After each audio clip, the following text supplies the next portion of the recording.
Guys, ito na naman tayo sa panibagong umaga.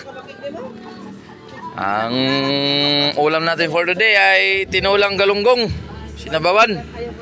Wow,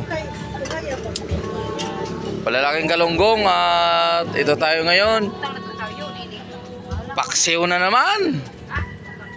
Mga sariwang isda, guys.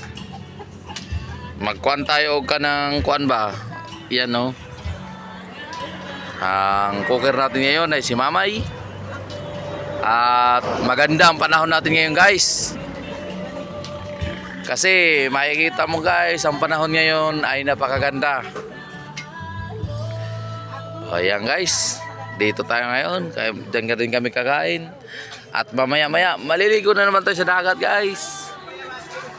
Ligo na naman tayo sa dagat. Sus, wala tayong ibang gagawin dito kundi kumain ng sariwang isda at maligo sa dagat, maligo doon sa kabundukan na sariwa ang mga yung tubig maalakristal. Ay naku, sarap, guys. So ayun na nga pa rin tayo, guys. Mayroon kaming dalang shilin, di na namin ginagamit. Mas masarap magluto sa apoy. Kasi pag sa apoy,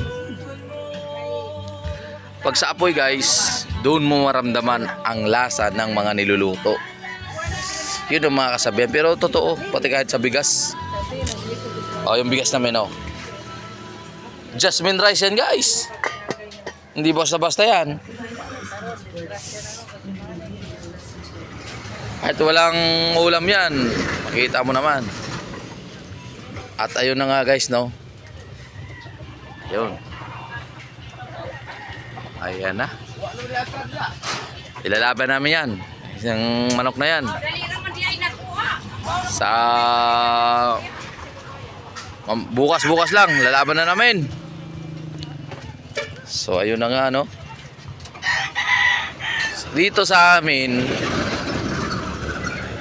di mo na kailangan umano kasi mag-abang ka lang dito ng bus pa Maynila eh. Dito ka lang mag-abang, diretso na sa Pitex, Cubao, Pasay, mamimili ka lang.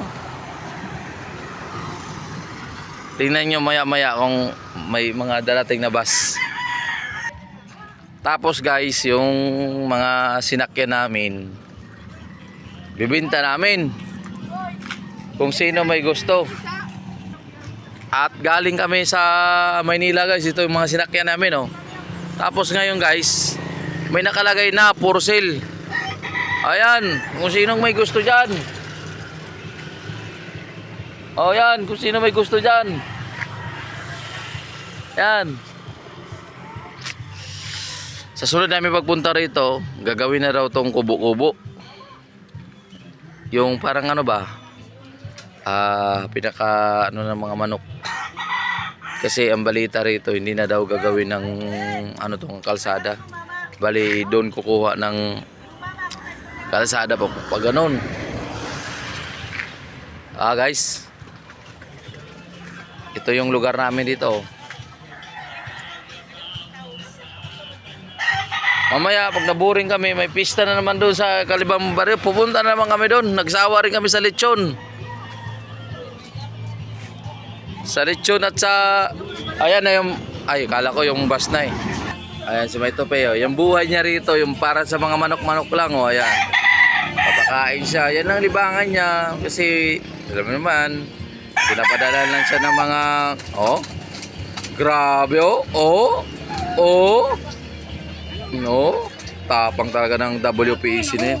Oh, grabe, WPC yan, guys. Kasalukuyan nyo, guys, nagtitinda ngayon si nanay. Siya ngayon ang bantay sa tindahan.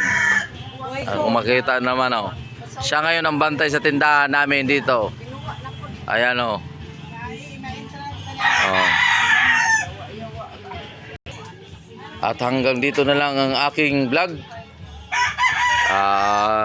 Para sa mga ano, paalam na, paalam.